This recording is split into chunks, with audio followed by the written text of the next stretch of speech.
Saka konting mantika. Yan. Okay. Mabilis lang ang luto. Ganun lang po. Mga kaibigan, para hindi siya nakakasawa.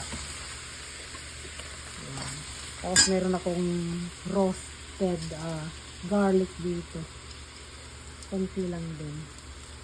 Parang twist din niya. Roasted nang nabili ko from Thailand. Ayan. Luto na siya mga kaibigan. Konting konting luto lang. Kasi pag lutong-luto ang shrimp, hindi siya masarap. Parang ganyan lang. Or ang ilagay nyo is butter. Napakasarap. Luto na siya mga kaibigan.